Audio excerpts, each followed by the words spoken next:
baby, I love that dirty water. The Standels featuring the lead singer and keyboardist, of course, is a fellow by the name of Larry Tamblin. And Larry, you happen to be on the phone with us right now. Good morning, Larry. Hi, Rick. How you doing out there? How's the weather out there in South Carolina? Well, it's like Buster Poindexter would say, it's hot, hot, hot. Oh, man. So this is a real pleasure. I've always enjoyed the music of the group, not just this song, but some of the other songs you had out there. And yeah. You're like the godfathers of punk rock, right? Well, the label's changed over the years. Originally we were called that. Now it's garage punk. And there's some people that refer to us as frat rock, which I don't like. That reminds me of, running around in togas and things. Partay. Yeah. Oh, man, go ahead. Well,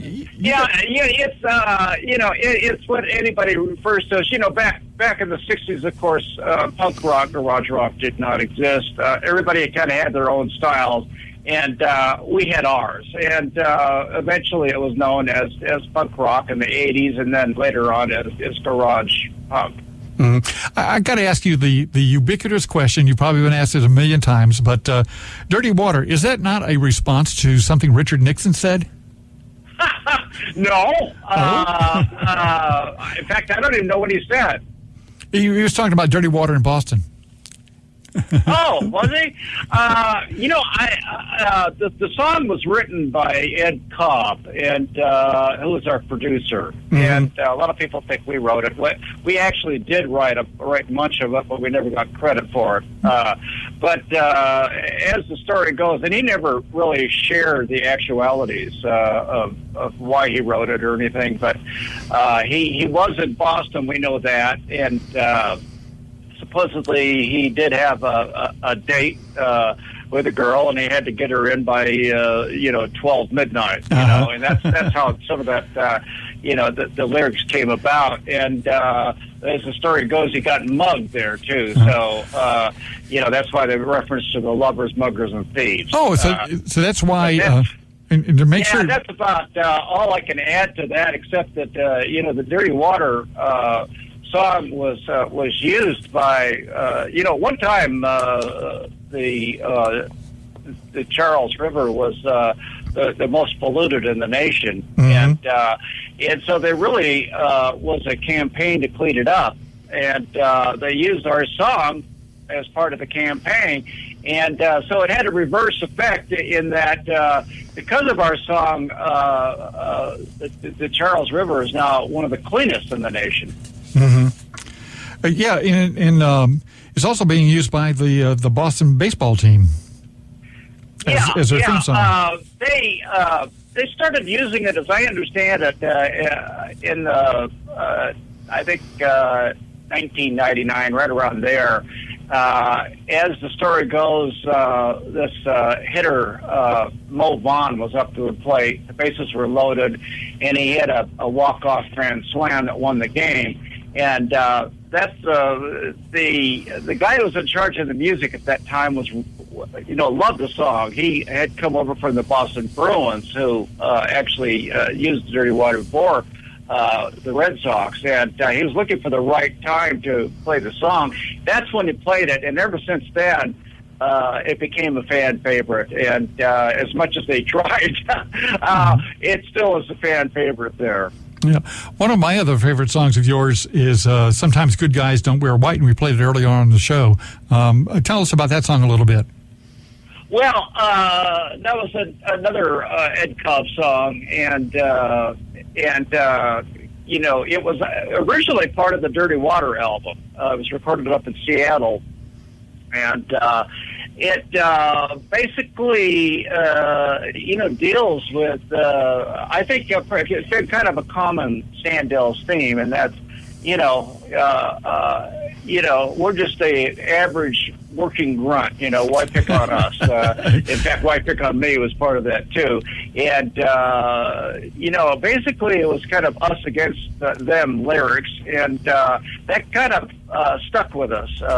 We were always talking about the disenchanted people and the working class stiffs that were out there trying to earn a living, and trying to compete against the richest, wealthiest 1% of the nation. Well, that's an interesting thing. You should mention that, since your latest release is a song all about that. It's all about the money, yeah. Mr. 1%? Yeah, it's something that, and that one I wrote. If you're talking about it's all about the money.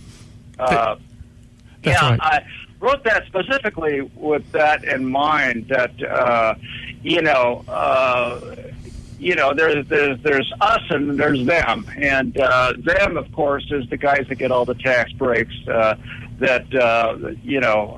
make 98% or 97% of the income in the United States, and the rest of us get what's left over. And so it's really addressing, again, the common person out there, who just is struggling to pay the bills, and really wants more of an opportunity in life to get ahead, and that's what it's aimed at. Yes, and as a matter of fact, I got a copy of it. I got it from Mike Copley. I got a copy of the song. Why don't we give the audience a chance to hear this brand new song by the Standels called "It's All About the Money, Mr. 1%."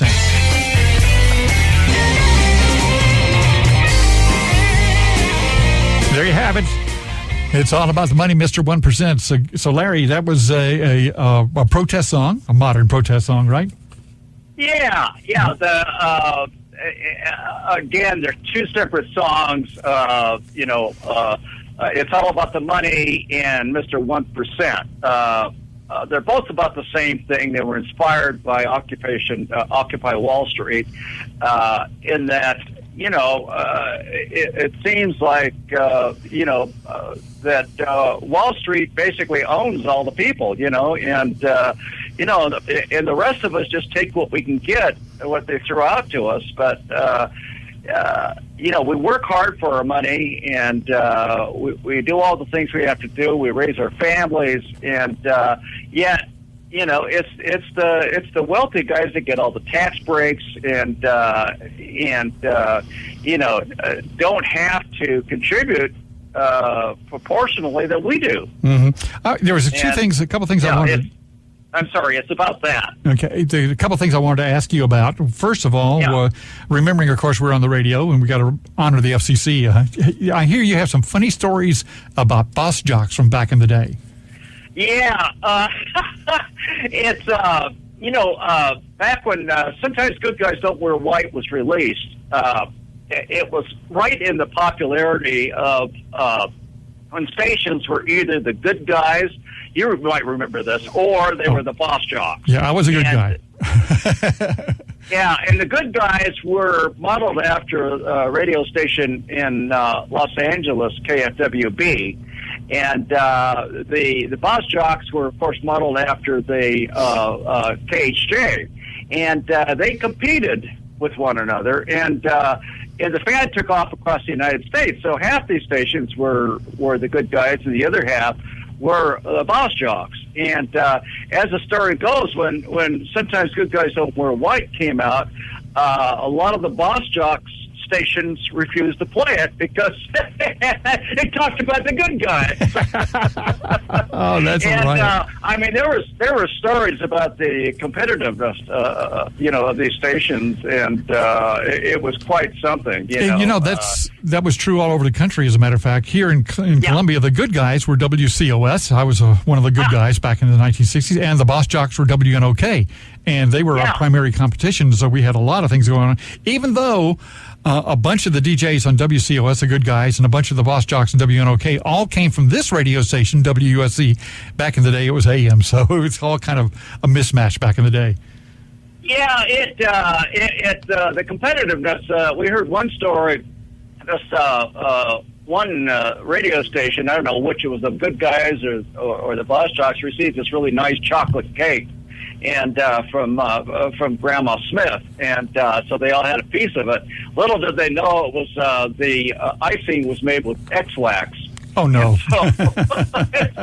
And so a lot of the records weren't faded. They were just used for a while. Oh, that's a disc jockey's worst nightmare too. You better believe. You know, you guys are still touring today. What's going on with the band today? Well, we've been very busy.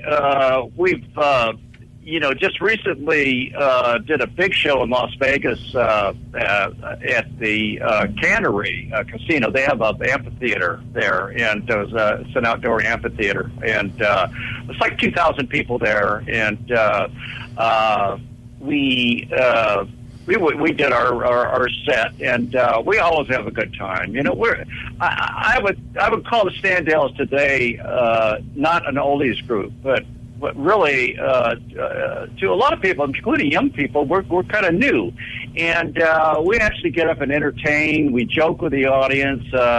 At one point, I'll get out and run out in the audience and squirt them with a squirt gun, and or I'll grab some woman and sing to her. So it's not just a tired old rock group, going through their songs. Mm-hmm. Larry, I want to thank you so much for coming on the show this morning. It was a real pleasure, and we're going to have to do this again. So, we got to contact you. Just very quick, we have a broadcast coming up on PBS in August 27th, which will be on with Rick Derringer and a bunch of groups. It's called The Cornerstones of Rock. And we'll be prominent in that show. Well, having worked for South Carolina Educational TV, which was a part of PBS, of course, I'm looking forward to that. I'm very familiar with those old oldies and doo-wop shows that are on over there. Thank you so much for coming in and talking with us this morning, Larry. Oh, yes, it's my pleasure, Rick. Nice talking with you, and my love to all of the listeners out there. Thank you so much, and we'll be talking to you soon. Bye-bye. Okay, bye.